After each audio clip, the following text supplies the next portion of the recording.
5 ওয়াক্ত নামাজ পড়ছে, ছেলেটা ইংলিশ মিডিয়ামের শিক্ষক বা একটা হাই স্কুলের শিক্ষক, 5 ওয়াক্ত নামাজ পড়ে, কোরআন শেখে। এটা শয়তানের ভালো লাগবে? শয়তান সহ্য করবে? ও শিখে মসজিদে গিয়ে 5টা ছেলের হাত ধরে শেখাচ্ছে। ওর পাড়ার লোকেরা বলছে, এই ওই মনিরুল মাস্টার রে, শহীদুলের ছেলে, বড় ছেলেটা, কি হয়েছে? তুই এখন দাড়ি রেখেছে, যে দাড়ি রেখেছে তার চুল কোনা, পাশের লোকের কি বলছি বুঝতে পারছেন? আমি রেখেছি, আমার চুল কবে না, আমার পাশের মালের চুল কবে। দাড়ি দাড়ি তো আমার দাড়ি তোর চুল গুছে কেন? বলে শুধু দাড়ি রাখিনি, ও এখন মসজিদে কোরআন পড়ছে। কি হয়েছে? ও একা পড়ছে, 8টা 10টা 12টা ছেলে নিয়ে শেখাচ্ছে। হুজুরের কাছে, হুজুর বললে কি? বললে আমাদের মসজিদে কোরআন শেখাচ্ছে। কে শেখাচ্ছে? কে? একটা ডাক্তার। ডাক্তার বন্ধ করো, বন্ধ করো, মসজিদে কোরআন চলবে না। বললে হুজুর এটা কি আপনি গল্প বলছেন? কটা ফোন নাম্বার দেবো আপনার কথা বলবেন কমিটির সাথে? কটা? প্রায় দিন ফোন করে বলে হুজুর মসজিদে কোরআন শিখতে দিচ্ছে না। এরা আবু জাহেলের চাইতে আরো ফার্স্ট ক্লাস। মসজিদে যদি কোরআন না পড়া হয় তো কোরআন কোথায় পড়বে? এরা চায় কোরআনটা মরণের পরে পড়ুক, তাতে আমাদের মতো কিছু গন্ডমূর্খ হুজুরের পেটটা চলে যাবে। কোরআনটা যদি মানুষ না শেখে আমাদের কিছু তাবিজ কবজ বিক্রি হবে। কোরআনটা যদি না শেখে আমরা মূর্খ পাড়ায় ঘোল বিক্রি করে খেতে পারবো। কিন্তু হাক্কানি ওলামারা, হাক্কানি ওলিরা, হাক্কানি পীরেরা, আল্লাহওয়ালারা জীবনের বিনিময় হলেও তারা জলসায় যেমন কোরআনের কথা বলে, তারা খানকার মধ্যে মুরিদদের কাছে কোরআনের সবক দেয়, সেই সাথে এই কোরআনের দাওয়াত নিয়ে নিজের টাকা খরচ করে বেদিন বদ্দিন, নাম মুসলমান, চামড়াটা খালি কাটিয়েছে মুসলমান, তার চরিত্র, তার চেহারা, তার কাজ, তার কথাবার্তা, আকলাক একটাও সুন্নাতে নববীর উপরে চলে না। এই ব্যক্তিকে কোরআন শিখিয়ে দিন, ইনশাআল্লাহ সে একটা জান্নাতি বান্দা হয়ে যাবে। বলুন সুবহানাল্লাহ। খবরদার, খুব কোরআনের সঙ্গে বিরোধী করা যাবে না, কোরআনের সাথে বিরোধিতা করা যাবে না। কি আইন পাশ হয়ে গেল? ওয়াকালাল্লাযীনা কাফারু লা তাসমাউ লিহাদাল কুরআন, কোরআন তোমরা শুনবে না, কোরআন পড়তে দেবে না, আর যারা পড়বে তাদের তোমরা বিরোধিতা করবে। আজও মুসলমানদের মাদ্রাসার বিরুদ্ধে শত্রুতা আছে না নাই? জোরে বলুন। স্কুলে পড়ে সেই ছেলে জঙ্গি ট্রেনিং নিচ্ছে, তাকে কেউ জঙ্গি বলছে না, কেউ বলছে না স্কুল বন্ধ করে দাও, কিন্তু মাদ্রাসায় পড়ে একটা জঙ্গি তৈরি হয়েছে, নাম বলুন। কিন্তু যত বিক্ষোভ আর যত ক্ষোভ সবগুলো মাদ্রাসা নিয়ে। আমাদের এই রাজ্যের একটা নেতা, একটা সাম্প্রদায়িক দলের নেতা, সে গত 2 দিন আগে বলেছে আপনাদের প্রত্যেকটা ঘরের ছেলেকে ভালো হিন্দু বানান, শিক্ষিত হিন্দু বানান, আর প্রত্যেকের ঘরে অস্ত্র রাখুন। এটা শোনেন নাই? এটা শোনেন নাই? আপনার তো হুগলি জেলার মানুষ সচেতন, নাম বলার দরকার নাই, বুঝে নেন। সে বলেছে আপনার ছেলেকে শিক্ষিত করছেন, করুন। নাম বলবো কেন? ভাসুরের নাম সবাই জানে, কেউ ধরে কি গো? সে বলছে প্রত্যেকটা বাড়িতে অস্ত্র রাখুন। এই কথাটা যদি আব্দুল্লাহ জুবায়ের বলতো, কি গো, এই কথাটা যদি কোনো ফুরফুরার পীর সাহেব বলতো, আমাদের যদি তোহা সিদ্দিকী বলতো, সিদ্দিকুল্লাহ চৌধুরী সাহেব যদি বলতো, তারপরের দিন কুকুরগুলো ঘেউ ঘেউ ঘেউ। দেখেন নাই টিভিতে? এই টিভিতে দেখেছেন না? দেখেন নাই? সন্ধ্যাবেলা করে 1 ঘন্টা দেখেন না? কি হয় সন্ধ্যাবেলা 1 ঘন্টা? ঘেউ ঘেউ। কুকুর তো এরা, কথা বলতে দেয় না। দাদা একটু বলুন, ঘাউ ঘাউ, দাদা একটু বলুন, ঘাউ, মানে কথা বলতে। সব বুদ্ধিজীবী, সব বুদ্ধিজীবী, মানে বুদ্ধি বিক্রি করে সংসার চালায়। কি বলছি বুঝতে পারছেন না?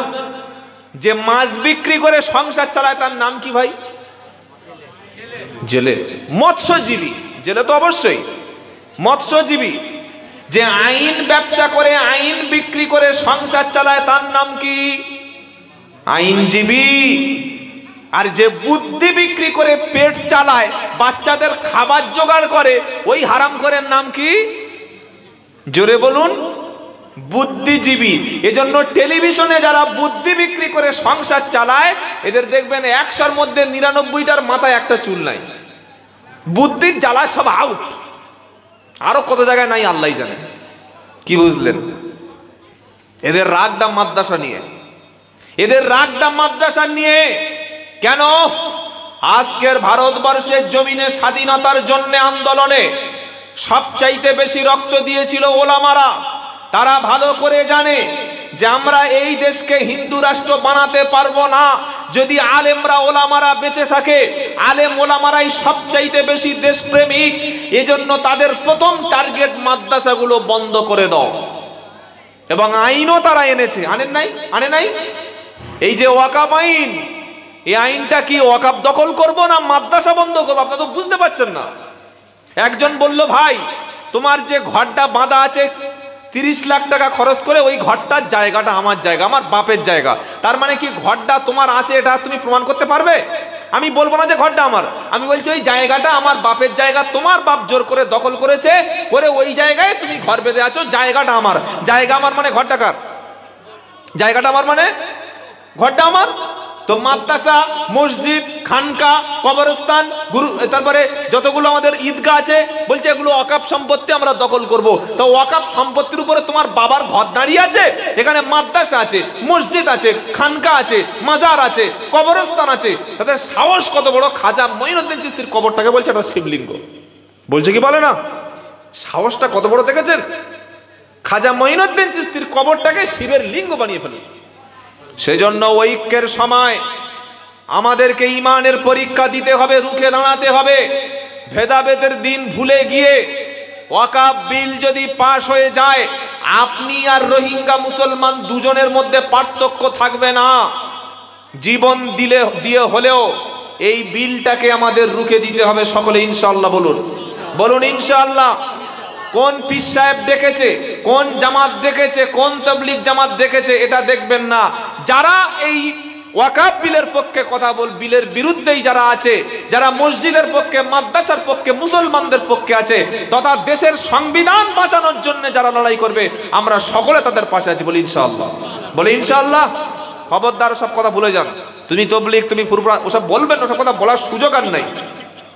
আল্লাহর নবী সাল্লাল্লাহু আলাইহি সাল্লামের বিরুদ্ধে যখন দেখলো যে আইন পাশ করে হলো না, তখন আল্লাহর নবীর বিরুদ্ধে তারা মিথ্যা এলিগেশন দিল।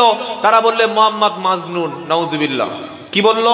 ওয়াকালু ইয়া আইয়ুহাল্লাযী নুজ্জিলা আলাইহিদ যিকরু ইন্নাকা লামাজনুন। 14 পারা প্রথম পৃষ্ঠা 6 নম্বর আয়াত, সূরার নাম আল হিজর। আল্লাহ পাক বলছে ওয়াকালু ইয়া আইয়ুহাল্লাযী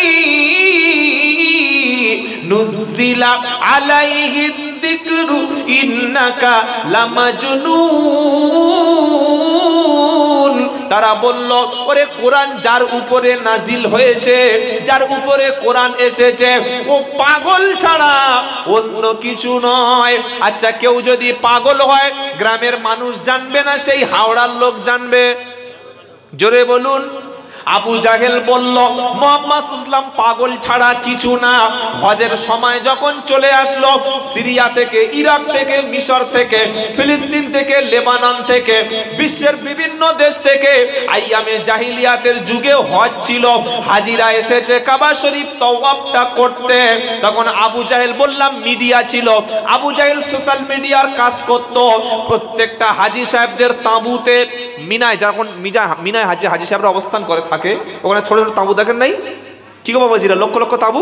আবু জাহাল প্রত্যেকটা তাঁবুতে গিয়ে প্রচার করতে শুরু করলো, আমাদের দেশে একটা পাগল আছে, পাগলের নাম হলো মুহাম্মদ। বলো নাউজুবিল্লাহ। সাল্লাল্লাহু আলাইহি সাল্লাম। খবরদার তার কাছে যাবে না, কি বলছে শুনবে না, তার কাছে কোনোভাবেই যাবে না, ওর কাছে গেলে তোমরা গোমরাহি হবে। এই কথা বলে প্রত্যেকটা তাঁবুতে তাঁবুতে প্রচার করলো। তখন লোকেরা বলল, পাগল যদি থাকে, আর কিরকম পাগল একটু দেখে আসি। পাগল দেখার লোক সমাজে আছে না নাই? কি বলছি বুঝতে পারছেন না? বাংলাদেশে একটা পীর সাহেব ন্যাংটা পীর। কি পীর? মানে যত পীরের ভণ্ডামিগুলো সব বাংলাদেশে গেলে পেয়ে যাবে। ল্যাংটা পীর। আর একটা পীর আছে গাছে ঝুলছে, ও কোনোদিনও নামাজ পড়ে না। তো এই ল্যাংটা পীর, তার মিনিমাম 1 থেকে 1.5 লাখ মুরিদ। করাক বললাম 1 লাখ মুরিদ যদি কারোর হয়, ওর আর কাজ করতে হবে? আরে বলছেন না কেন? প্রতিদিন কেউ না কেউ টাকা দেবে, কেউ চাল দেবে, কেউ ছাগল দেবে, আর আপনাদের হুগলির আলু তো যাবে বাড়িতে। কি এমনিতে সংসার চলে যাবে। কি বুঝলেন? বিনা পুঁজির কারবার। ভণ্ডামি করলে বিনা পুঁজিতে সংসার চলে যায়। তো ওর কাছে আবার স্পেশাল কিছু ওর ভক্ত আছে। কেউ যদি প্রশ্ন করে যে পীর সাহেব পোশাক পরেনি কেন, এই বেয়াদব চুপ, তো চোখ আছে? মারেফতি চোখ আছে? ওই চোখটার জন্য 12 বছর জঙ্গলে জিকির করতে হয়। 12 বছর জঙ্গলে যা, আমার পীর সাহেব জিকির করতে করতে করতে এমন মাকামে পৌঁছে গেছে, তার পোশাকই লাগে না। ও চোখ তোদের নাই, তোরা পারবি কি করে? অথচ প্রত্যেকটা পুরুষের জন্য নাভি থেকে হাঁটু পর্যন্ত ঢেকে রাখা ফরজ। তো এই যে পাগল বলে সমাজ একটা বদনাম করে দিল, তখন মক্কার লোক বললো, ঠিক আছে চল পাগল দেখি, কিরকম পাগল একটু দেখি। আবার নাম বলে দিয়েছে ধরে ধরে, মুহাম্মদ সাল্লাল্লাহু আলাইহি সাল্লাম। কি আমার নবী পাগল? নাউজুবিল্লাহ বলবেন না? আহা হা, চাঁদের মতো সুন্দর চেহারা, যে একবার নবীর দিকে তাকাতো চোখ কখনো ফিরাতে পারত না। নবীর গোঁপটা একদম হালকা সুন্দর, দাড়িটা চাঁদের মতো দাড়ি, মুখে যখন ঘেমে যেত নুরানি চেহারা হয়ে যেত, মনে হতো যেন চেহারার উপরে মুক্তা জমে আছে। আল্লাহর নবীর দন্দন মোবারকের মাঝখানে মাঝখানে হালকা হালকা ফাঁকা ছিল। নবী সাল্লাল্লাহু আলাইহি সাল্লামের চক্ষুটা একেবারে কালো কুচকুচে চোখ ছিল। আল্লাহর নবীর চুল মুবারকটা ঘাড়ের কানের লতি পর্যন্ত তিনি ফেলে রাখতেন। বেশিরভাগ সময় নবী সাদা পাঞ্জাবি পরতেন, মাথায় সুন্দর পাগড়ি থাকতো। আল্লাহর নবী সাল্লাল্লাহু আলাইহি সাল্লাম অধিক সময় তিনি নীরব থাকতেন, তিনি পরিষ্কার পরিচ্ছন্ন থাকতো। 500 মানুষ যদি একটা মজলিসে বসে থাকতো, যে কোনো মানুষ গেলে বুঝতে পেরে যেত উনি হলেন বিশ্ব নবী মুহাম্মদ মুস্তাফা। জোরে বলবেন না সুবহানাল্লাহ? দেখেই চিনতে পারতেন উনি মুহাম্মদ মুস্তাফা সাল্লাল্লাহু আলাইহি ওয়াসাল্লাম। আল্লাহু আকবার, এত সুন্দর চেহারা। নবীজি বসে আছেন, এবার পাগলেরা একটা একটা এলো, এসে দেখছে আল্লাহর নবী আবু জাহেল বলে দিয়েছে ওর কাছে যাবে না, আর যদি তোমরা ভুল করে গিয়ে বলো পড়ো ও কি বলছে তোমরা শুনবে না। কারণ আবু জাহেল জানে কোরআন শুনলে দলে রাখা যাবে না, যারা কোরআন শুনবে ওরা মুসলমান হবে, ওরা হেদায়েত পাবে। তাই আবু জাহেল বলল মুহাম্মাদের কথা শুনবে না। ওরা প্রত্যেকে কানে একটা করে আঙুল দিয়ে চলে গেল। আর আল্লাহর নবী মুহাম্মদ মুস্তাফা সাল্লাল্লাহু আলাইহি সাল্লাম কাবা শরীফের কাছে বসে বসে সুন্দর কণ্ঠে তিনি কোরআন তেলাওয়াত করছিলেন।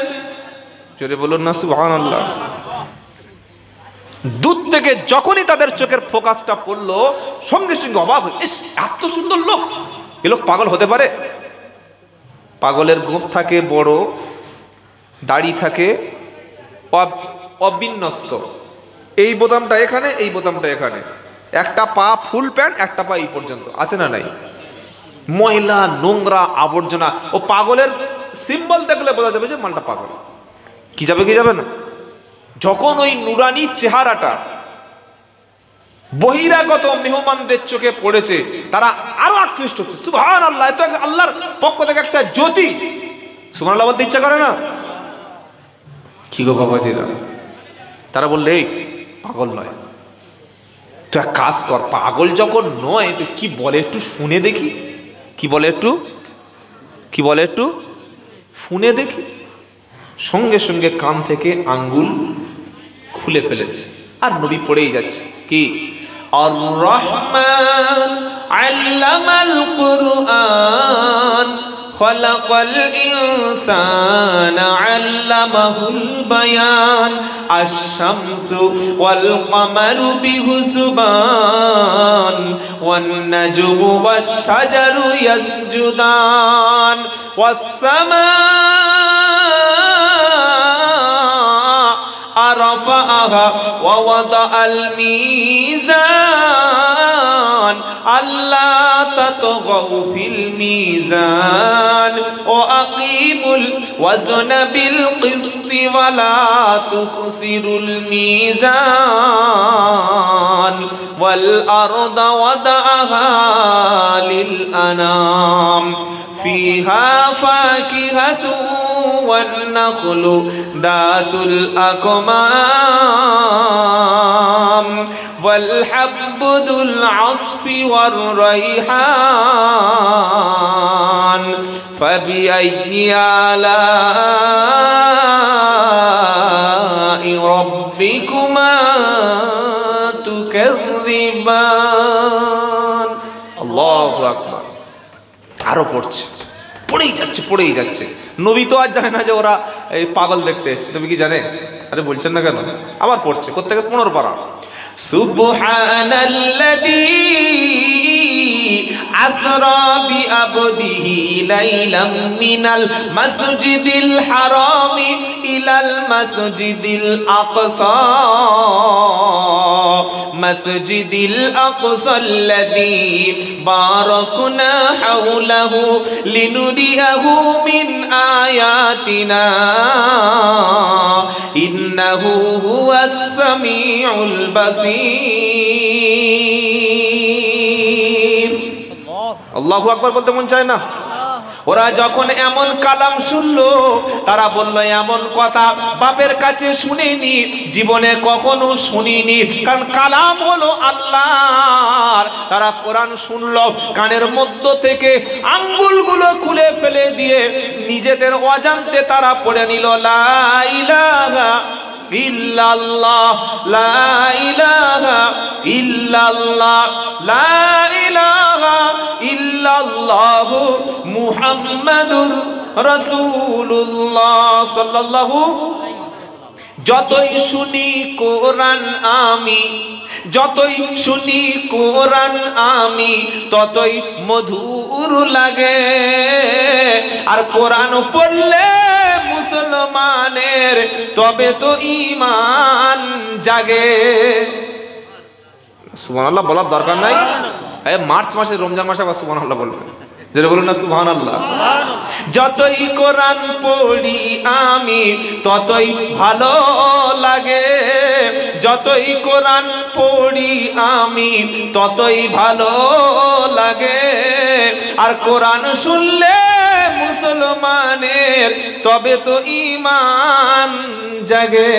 পড়ো কোরআন, পড়াও কোরআন, ফিরে এসো মুসলমান। আর কোরআন পড়ে করলে আমল, মরণের পরে যাবে বাগান। ওই বাগানটার নাম হচ্ছে জান্নাতুল ফেরদাউসের বাগান। যেটা বলুন সুবহানাল্লাহ। সবাই মুসলমান হয়ে গেল, আবু জাহেলের প্ল্যান ভেস্তে গেল। তখন বলো সর্বনাশ হয়ে গেছে রে, কি সর্বনাশ করেছি। ওরা বাড়িতে ফিরে গিয়ে আরো মুসলমান বানাচ্ছে। সুবহানাল্লাহ বলতে মন চায় না? আগে জানতো মক্কার শুধু কটা মানুষ ইসলাম কবুল করেছিল, ওই 40-50টা। এবার মক্কার বাইরে ইসলাম পৌঁছে গেল। জোরে বলুন সুবহানাল্লাহ। কারণ আল্লাহর কি কথা আছে, ওয়া রাফা'না লাকা যিকরাক, ওয়া রাফা'না লাকা যিকরাক। আল্লাহ বলছেন নবী, আপনার নামের প্রশংসা, আপনার নামটা, আপনার মর্যাদাটা আমি আল্লাহ সারা পৃথিবীতে ছড়িয়ে দেব। সবার উপরে আপনার নামটা থাকবে। সুবহানাল্লাহ সুবহানাল্লাহ সুবহানাল্লাহ। যেহেতু আমি আপনাকে শ্রেষ্ঠ নবী বানিয়েছি। কি গো, হুয়াল্লাযী আরসালা রাসূলাহু বিল হুদা ওয়া দীনিল হক লিইযহিরাহু আলাদ দীনি কুল্লিহি ওয়ালাউ কারিহাল মুশরিকুন। জোরে হবে না? তিনি আল্লাহ যিনি তার রাসূলকে সত্য হেদায়েতের কিতাব দিয়ে, দিন দিয়ে সমস্ত ধর্মের উপরে ইসলামকে তিনি বিজয়ী দান করেছে। তিনি দান করবে, তিনি তার দিনকে তিনি সবার উপরে জয়ী করবে। এতে মুশরিকদের যতই অপছন্দ হোক না কেন, আল্লাহ তাআলা ইসলামকে তিনি জয়ী করে দেবে। লিউতফিউ নূরাল্লাহি বিআফওয়াহিহিম ওয়া ইউতিম্মু নূরিহি ওয়ালাউ কারিহাল কাফিরুন। আল্লাহ বলছেন কাফেররা, মুশরিকরা, বেদিনরা, ইহুদিরা, খ্রিস্টানরা তারা চায় তাদের মুখের ফু দিয়ে ইসলামের জ্যোতিকে নিভিয়ে দিতে, তারা চায় মক্কা ইসলামকে স্তব্ধ করে দিতে। আমার আল্লাহ বলছে আমার নূরকে, আমার জ্যোতিকে আমি আল্লাহ সারা বিশ্বে ছড়িয়ে দেব। কাফেরদের যত গাপ দাও হোক না কেন, গাত্র দাও হোক না কেন, তারা যত জ্বলে পুড়ে মরুক না কেন, আমি আমার নূরকে বাড়িয়ে দেব। আমার নূর ফু দিয়ে কেউ নেভাতে পারবে না। তাকবীর,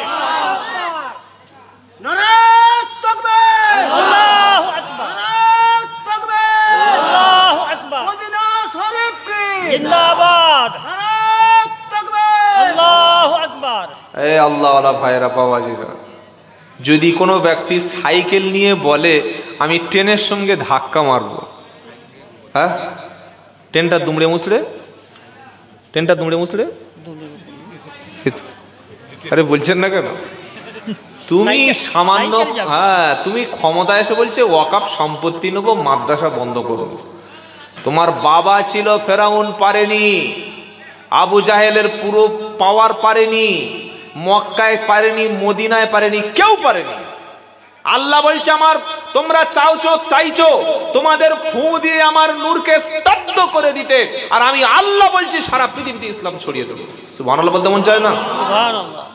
কি গো বাবাজিরা, এটা আল্লাহর ওয়াদা, আল্লাহ করবে। আপনি যদি না করেন কাউকে না কাউকে দিয়ে করে নেবে, নেবে কি নেবে না? দিনের পক্ষে থাকুন, ইসলামের পক্ষে থাকুন, কোরআনের পক্ষে থাকুন, আল্লাহ ওয়ালাদের পক্ষে থাকুন, মাদ্রাসার পক্ষে থাকুন, জান্নাত পেয়ে যাবেন। বলুন সুবহানাল্লাহ। তারা যখন দেখলো হলো না, সব লোক তো মুসলমান হয়ে গেল, তারা কি করলো জানেন? 3 নম্বর প্ল্যান করলো। ক নম্বর? 3 নম্বর প্ল্যান। 3 নম্বর প্ল্যানটা কি? তারা ধরুন এই আজকের কোরআনের মজলিস চলছে, তাই তো বাবা, কোরআনের মজলিসের পরের দিন তারা গানের মজলিস চালু করতো। কি বলছি বুঝতে পারছেন না? বড় কষ্ট লাগে সবচাইতে তখন, ফ্রিজের পানি, বড় কষ্ট লাগে তখন যখন, হলো তো ভালো আলহামদুলিল্লাহ, যখন দেখি কোনো মুসলিম মহল্লায় মুসলিমের বিয়ের বাড়িতে গানের অনুষ্ঠান চলছে। কি বলছি বুঝতে পারছেন না? মুসলমান ছেলের বিয়ে হচ্ছে, মুসলিম মহিলা গেটে লিখে দিয়েছে এলাহি ভরসা 786, উপরে মেয়ের নাম সামিরন আর নিচে ছেলেটার নাম শহীদুল। হচ্ছে কি হয় না? গেটে নাম লেখা থাকে না, এলাহি ভরসা 786, শহীদুল উপরে সামিরন, আর দুপারে দুটো JBL বক্সে ধুড়ুম ধাড়াম। হয় কি হয় না? কি গো, আবু জাহেল যখন দেখলো হজে গিয়ে মোহাম্মদকে রোকা যাবে না সাল্লাল্লাহু আলাইহি ওয়াসাল্লাম, কোরআন বন্ধ করে দিয়ে মানুষকে রোকা যাচ্ছে না, হাজার হাজার দলে মোহাম্মদ সাল্লাল্লাহু আলাইহি ওয়াসাল্লামের ভিড়ে যাচ্ছে, তখন নাজার বিন হারেসা একজন খুব বড় ব্যবসায়ী ছিল। ওই ব্যবসায়ী রোম দেশ থেকে অনেক সুন্দর সুন্দর নায়িকা তুলে আনলো, সেই যুগের টপ র্যাঙ্কের নায়িকা, তাদেরকে কিনে আনলো। আর এরকম বিভিন্ন গল্পের পুস্তক বই, রোমান বাদশাদের বড় বড় কাহিনীগুলো তারা নিয়ে চলে আসলো। যখন আল্লাহর নবী কোরআনের মজলিসে বক্তব্য করত, এরকম একটা করে কোরআনের মজলিস কায়েম করত। তারপরের দিন আবু জাহেল, আবু লাহাবের উত্তরসূরিরা, নাজার বিন হারেসা, এরকম বড় বড় কাফেররা টাকা দিয়ে নর্তকী এমনকি উলঙ্গ মেয়েদেরকে কিনে এনে আর বাজারে বই পুস্তকগুলো কিনে এনে যেদিন মুহাম্মদ সাল্লাল্লাহু আলাইহি সাল্লামের কোরআনের অনুষ্ঠান, তার পরের দিন সেখানে হতো গানের অনুষ্ঠান। বললে হুজুর এটা আপনি দেখেছেন? হ্যাঁ দেখেছি। আপনি দেখবেন? কথা বলেন না। দেখবেন? হ্যাঁ বলুন, তবে তো মাল বার করবো। কি সাপ এসে প্রথমে সাপ খেলাতে কাছে ডুক ডুক ডুক ডুক ডুক ডুক ডুক বাজায় না, আর 25-30 জন লোক জমে গেল। তখন প্রথমে সেই একটা সাপ বার করলো, ফুস। কি সাপ? কেউটে সাপ। তখন সকলে বলছে ভাই আপনার কাছে খড়িস আছে? খড়িস আছে, টাকা দাও, মালদার করবো। 5 টাকা 10 টাকা চাল ডাল মেয়েরা দিয়ে দিল। বলো তোমার কাছে চন্দ্রবড়া আছে? মারলেই ঠান্ডা ওই মাল আছে মানে? ওই তো বার হও, একটু বাঁশদা বাঁশি দিল, বাঁশি বুঝে গেল। তো আপনারা বললে তবে তো মাল বার করবো। দেখতে চান? সূরার নাম লুকমান। কোন সূরা? লুকমান। জোরে বলুন। লুকমান। লুকমানটা পড়বেন। সূরা লুকমানের প্রথমেই লেখা আছে কি গো? হ্যাঁ, আল্লাহর নবী সাল্লাল্লাহু তাআলা আলাইহি ওয়াসাল্লাম যখনই কোরআনের মজলিস করত, যখন যেখানে, তখন তারা কি করতেন? কোরআনের মজলিসের পরের দিন সঙ্গে সঙ্গে তারা কি করতেন? গানের, শুধু গান নয় রে ভাই, শুনলে চোখ একদম পুরো ছাড়া বড়া হয়ে যাবে। তার পরের দিন তারা 4-5টা সুন্দর সুন্দর মেয়ে আনতো। আর সেখানে আব্দুল্লাহ জুবাইর না এসে যদি আমার ওই অন্য একটা গানের নায়িকা চলে আসতে, এখানে লোক হতো সকাল পর্যন্ত, হাজার লোক। তবে আলহামদুলিল্লাহ আগের মতো এখন আর সিনেমাওয়ালাদের ব্যবসা চলে না। আগের মতো এখন আর গান বাজনা যুবকেরা শোনে না। এখন মানুষ ওলামাদের পিছনে, হাক্কানি কোরআনওয়ালাদের পিছনে, দিনের দায়ীদের পিছনে মানুষ ছুটছে। বলুন সুবহানাল্লাহ। দেখছেন না বাংলাদেশে মিজানুর রহমান আজহারি সাহেব, ওই খুনি হাসিনা 5 বছর তাকে দেশান্তরিত করেছিল মালয়েশিয়ায়। এখন যে মজলিসে যাচ্ছে 10 লাখ, 20 লাখ, 25 লাখ লোক একদিন আগে থেকে লোক বসে আছে। বলুন আলহামদুলিল্লাহ। এটা কিসের মুজিজা? কোরআনকে কেউ কোনোদিন আটকে রাখতে পারে না। তাই নায়ক নায়িকারা বহুত চিন্তা এখন আছে যে আমাদের সংসার চলবে কি করে। এরা আমাদেরকে বলে এইভাবে প্রেম করো, এইভাবে অপরের মেয়েকে তুমি ভাগিয়ে নিয়ে এসো, এইভাবে অন্য মেয়েকে প্রপোজ করো, এইভাবে তোমরা প্রেমের অভিনয় করো। যারা আমাদের ভালোবাসা শেখায়, অথচ তাদের প্রত্যেকের জীবনে ভালোবাসা নাই। একটাও নায়ক নায়িকা ভালোবাসার কারো দেখাতে পারবেন না। 2-3টে বউ। এই আমাদের যে নতুন করে একটা বিয়ে করেছে, ওই নামটা কি গো? যে বেডের মতো, যে কানটা একটু খাড়া মতো আছে না, ভুলে যাচ্ছি। আমাদের তৃণমূলের একজন নেতা গো, নামটা মনে নেই, আর বলেও লাভ নাই। তা বোকা লক্ষ্য টাকা, কাঞ্চন মল্লিক। ওর শাশুড়ির থেকে জামাইয়ের বয়স বেশি। শাশুড়ির থেকে, জানেন না? এটা 3 নম্বর স্ত্রী ওটা। সুবহানাল্লাহ, 3 নম্বর। কি বুঝলেন? ওরা আমাদেরকে প্রেম শেখায় যে এইভাবে প্রেম করতে, এইভাবে মেয়েদের প্রপোজ করতে, ভালোবাসা শেখায়। অথচ প্রত্যেকটা সিনেমার হিরো এবং হিরোইন কারোর বউ টেকেনি, কারোর স্বামী নাই। কেন? আসল ভালোবাসা আছে ইসলামের মধ্যে। বলুন সুবহানাল্লাহ। ইসলাম তো ভালোবাসা শিখিয়েছে। ছোটদের মহব্বত করো, বড়দের সম্মান করো। সুবহানাল্লাহ বলবেন না? আমরা আমাদের আলেম ওলামাদের দেখলে, আল্লাহ ওয়ালাদেরকে দেখলে সালাম করি। আলেম ওলামাদেরকে মুসলমান সমাজ কলিজা দিয়ে ভালোবাসে। আলেম ওলামাদের মুসলমান সমাজ মাথার তাজ মনে করে। আলেম ওলামাদের মুসলমান সমাজ লক্ষ লক্ষ মানুষ তাদের কথা শুনে নেয়। তাই সিনেমাওয়ালাদের বাজার এখন খুব খারাপ, নায়ক নায়িকাদের বাজার এখন খুব খারাপ। এই নাজার বিন হারেসা রোম দেশ থেকে সুন্দরী সুন্দরী নায়িকা ছোট্ট ছোট্ট ড্রেস পরিয়ে এনে মঞ্চে নাচাতে শুরু করলো। কোন মঞ্চে? যে মঞ্চে গতকাল বিশ্ব নবী মুহাম্মদ মুস্তাফা সাল্লাল্লাহু আলাইহি সাল্লাম আল্লাহর কোরআনের দাওয়াত দিয়ে গেছে, সেই মঞ্চে নাজার বিন হারেসা রোম দেশ থেকে নায়িকাদেরকে এনে তারা এখানে গান বাজনা শুরু করে দিয়েছে। বাবাজিরা, আল্লাহওয়ালা ভাইয়েরা, গান বাজনা যখন হয়ে গেল, হাজার হাজার লোকের জমায়েত হলো। তখন ওই নাজার বিন হারেসা এবং আবু জাহেল আবু লাহাব কাফের গুলো বলল, মুহাম্মদ সাল্লাল্লাহু আলাইহি সাল্লাম তোমাদের জান্নাতের হুরেদের গল্প শোনায়, মদের কথা বলে, জান্নাতের সৌন্দর্যের কথা বলে। এই দেখো রোমের বাচ্চাদের সুন্দর সুন্দর জীবনী, এই দেখো সুন্দর সুন্দর টাটকা হুর। মুহাম্মদ বলে সাল্লাল্লাহু আলাইহি সাল্লাম, তোমরা ইন্তেকাল করে মারা গেলে বিচার হবে, বিচারের দিন জান্নাত পাবে, জান্নাতে হুর মিলবে। আরে বাকি জিনিস কবে মিলবে ওটা ছেড়ে দাও, টাটকা হুর এনেছি, এর সঙ্গে তোমরা সঙ্গ দাও। কি গো, সেই কথাটাই কোরআনের সূরা লুকমান আপনাদের এক্ষুনি বলতে শোনাচ্ছি। এইভাবে লোক জমাচ্ছে, কি করছে? লোক জমাচ্ছে। কোরআন কি বলছে এবার? ওয়ামিনান নাসি মাইয়াশতারি লাহুয়াল হাদিসি লিউদিল্লা আন সাবিলিল্লাহি বিগাইরি ইলম। আল্লাহ ধরে ধরে বলছে, সূরা লুকমান আয়াত নাম্বার 4। কি বলছেন আল্লাহ তাআলা? ওয়ামিনান নাসি মাইয়াশতারি লাহুয়াল হাদিসি লিউদিল্লা আন সাবিলিল্লাহি বিগাইরি ইলম।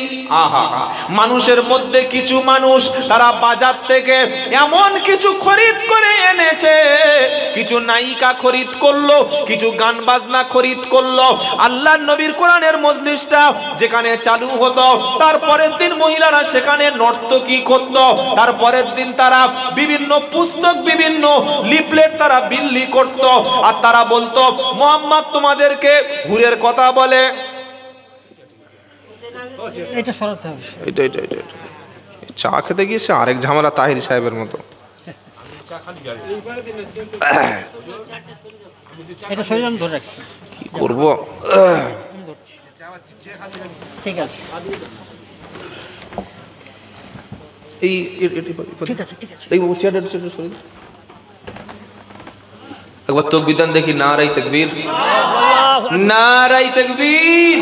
একটু জিকির করুন, লা ইলাহা ইল্লাল্লাহ, লা ইলাহা ইল্লাল্লাহ, লা ইলাহা ইল্লাল্লাহ মুহাম্মাদুর রাসূলুল্লাহ। মুহাম্মদ নাম যতই শুনি ততই মধুর লাগে, এই নামেরই মধুর বাণী কেউ বলেনি আগে। লা ইলাহা ইল্লাল্লাহ, জোরে জোরে, লা ইলাহা ইল্লাল্লাহ, লা ইলাহা ইল্লাল্লাহ মুহাম্মাদুর রাসূলুল্লাহ।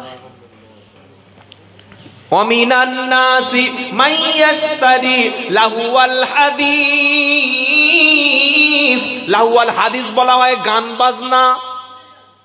কি বললাম? এমন একটা জিনিস যেটা আল্লাহর রাস্তা থেকে, কোরআনের রাস্তা থেকে, দ্বীনের রাস্তা থেকে আলেম উলামাদেরকে, মানুষদেরকে বিচ্ছিন্ন করে দেওয়া যায়, এই জিনিসগুলোকে বলা হয় লাহুয়াল হাদিস। আজ মুসলমানদেরকে কোরআন থেকে দূরে রাখার জন্য গান বাজনা, যত রকমের খেলা সব সমাজের মধ্যে চালু করে দেওয়া হয়েছে। যখন তারা কোরআনের মজলিসের পরের দিন এই জিনিসগুলো পরিচালনা করত, যাতে মানুষগুলো আল্লাহর নবীর থেকে দূরে সরিয়ে দেওয়া যায়, কিন্তু না, আবু জাহেল সফল হয় নাই। যখন আল্লাহর নবীর মজলিসে কোরআন হতো, লক্ষ লক্ষ মানুষ তারা ভিড় লেগে যেত। সুবহানাল্লাহ, সুবহানাল্লাহ। সাথে সাথে রেজাল্ট কি হতো জানেন? যারা আসতো আল্লাহর নবীর মজলিসে, কোরআন শুনে চোখের পানি ফেলে মুসলমান হয়ে তারা বাড়ি চলে যেত। জোরে বলবেন না সুবহানাল্লাহ। কি গো বাবাজিরা, এটা কোরআনের মুজিজা। এজন্য মাদ্রাসার কাছে যারা আসবে, আল্লাহ ওয়ালাদের কাছে যারা আসবে, দ্বীনের দায়ীদের কাছে যারা আসবে, সুন্নাতের নববীর কাছে যারা আসবে, তাদের জীবনে পরিবর্তন আসবে কি আসবে না? আসবে ইনশাআল্লাহ। সেজন্য সব সময় নিয়ত করবেন, আলেম ওলামাদের পক্ষে থাকবো, হাক্কানি আল্লাহ ওয়ালাদের সোহবতে থাকবেন, জীবন পাল্টে যাবে। কেউ যদি মেথরের সঙ্গে ঘোরে, তার শরীরে আতরের খুশবু এক ফোঁটা মিলবে না।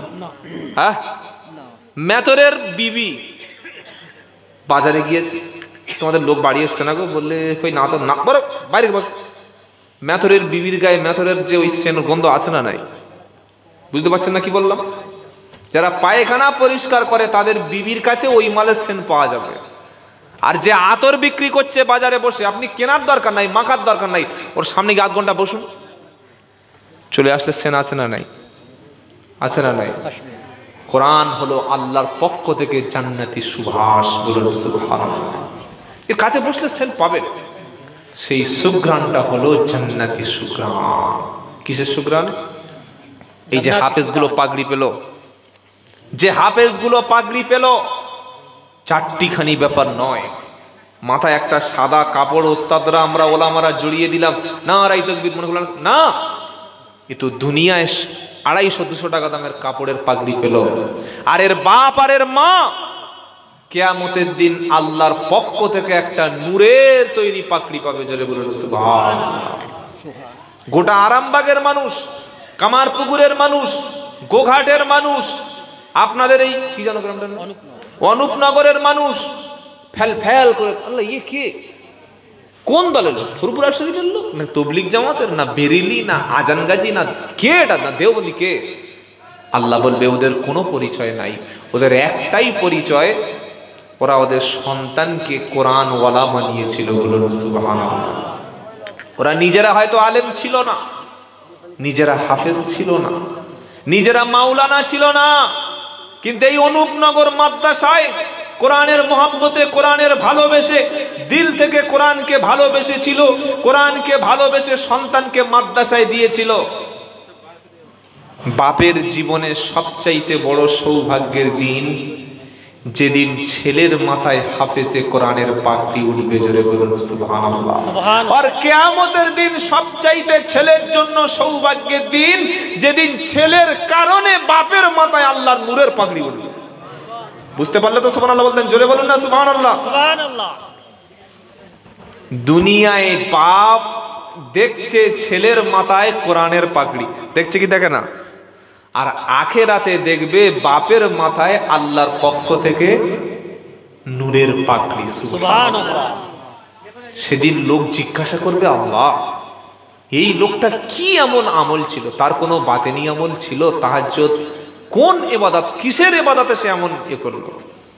আল্লাহ তাআলা বলবে, ওরে শোন, ও তেমন আমলদার ছিল না, ফরজ ওয়াজিব সুন্নাত আদায় করত। ওর সবচাইতে বড় আমল ছিল ওর সন্তানকে কোরআনের হিফজ করা, হাফেজ বানানো। জোরে বলবেন না সুবহানাল্লাহ। ইন্না নাহনু নাযালনা যিকরা ওয়া ইন্না লাহু লাহাফিজুন।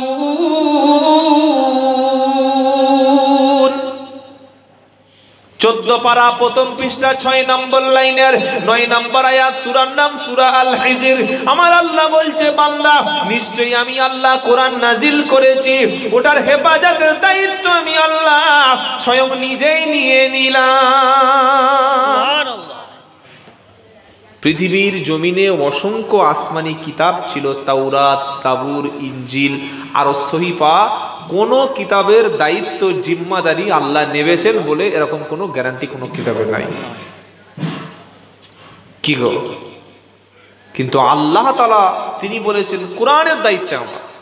নবী ঈসা আলাইহিস সালাম আল্লাহর কাছে চলে গেছেন, 600 বছর হয়নি, তার আগে ইনজিল শেষ মানে বিকৃতি করতে করতে খ্রিস্টানরা ওল্ড টেস্টামেন্ট 12টা বাজিয়ে দিয়েছে। 1400 বছর হয়ে গেছে, 1442 বছর হয়ে গেছে। কি গো?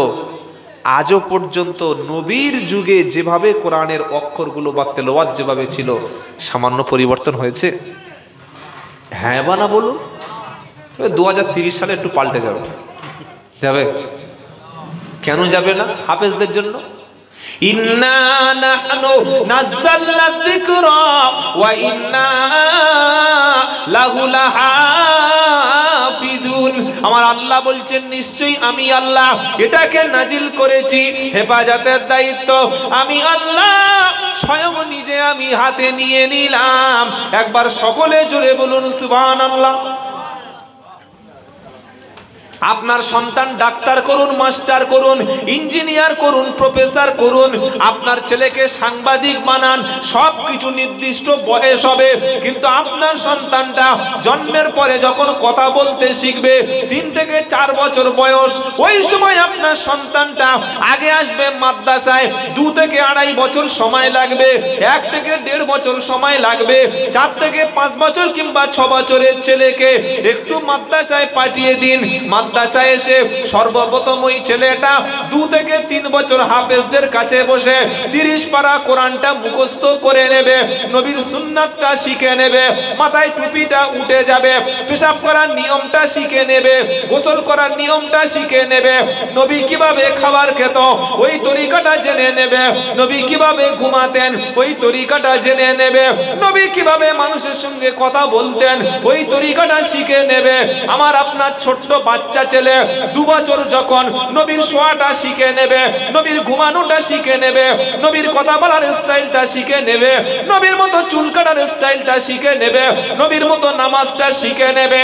ওর হাতে যদি মদের বোতল ধরিয়ে দিয়ে ওর বুকে বন্দুক ধরা হয়, ও জীবনে কখনো মদের বোতল ধরবে না। সুবহানাল্লাহ। মুসলমানদের জীবনের সবচাইতে বড় ফল্ট এই জায়গায়, সন্তানকে আগে হাফেজ না বানানো, আগে কোরআন না দেওয়া। বাঁশ বোঝেন? বাঁশ বুঝেন না? আমরা তো বাঙালিরা বাঁশ দেওয়াতে 1 নম্বরে আছে।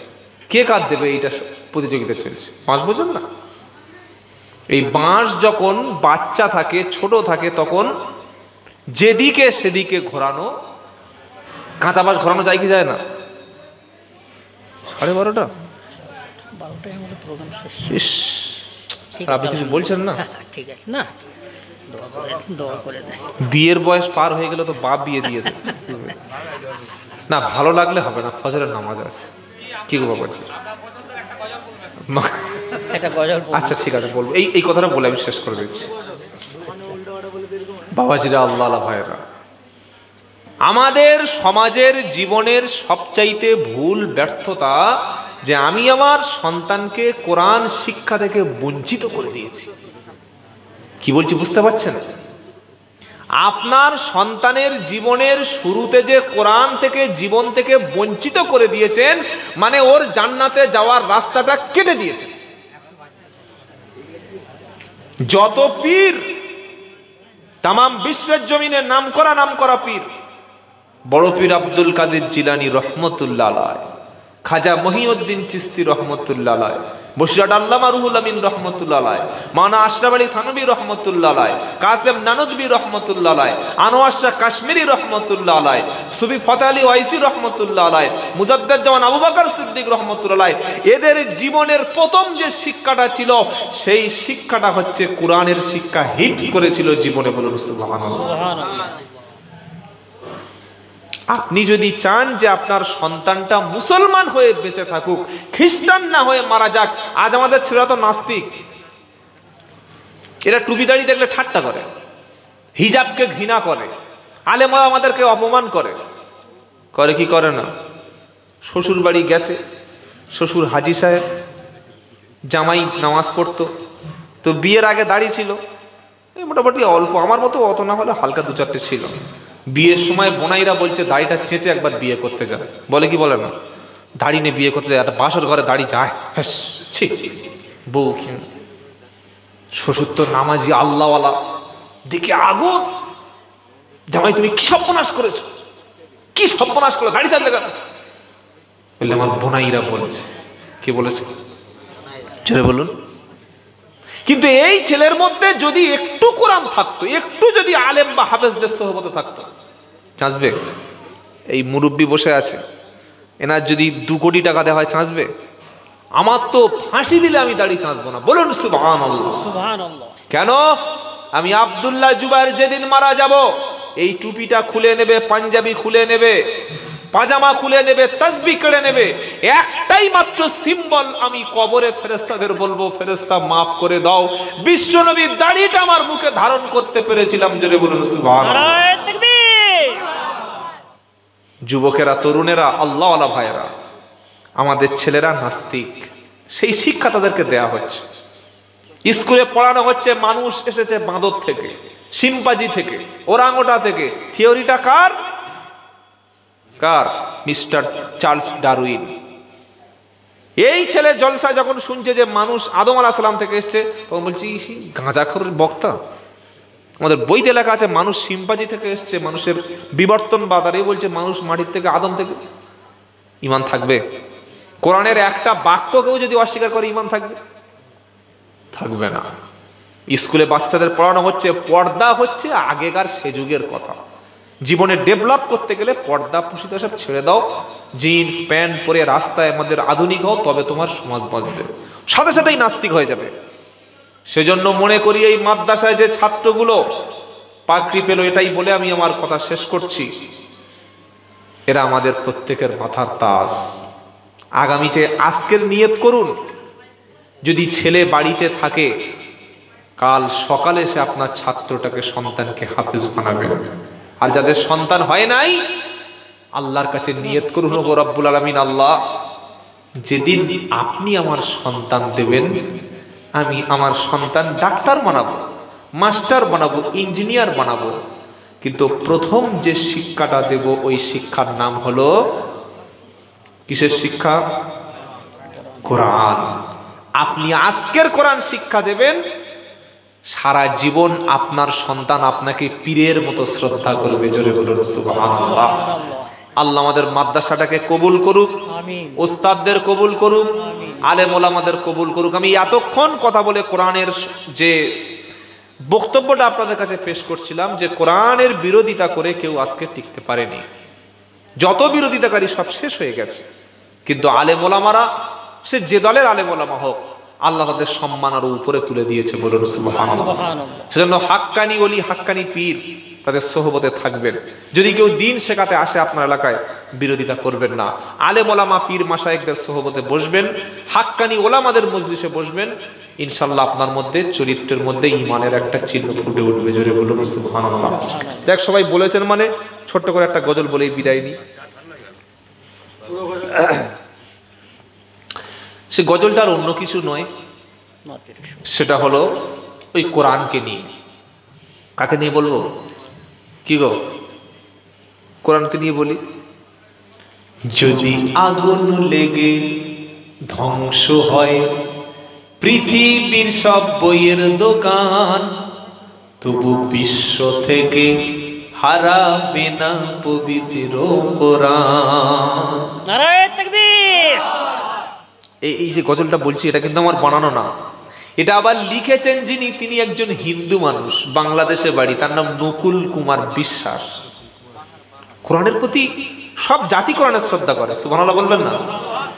যদি আগুন লেগে ধ্বংস হয় পৃথিবীর সব বইয়ের দোকান, তবু বিশ্ব থেকে হারাবে না পবিত্র কোরআন।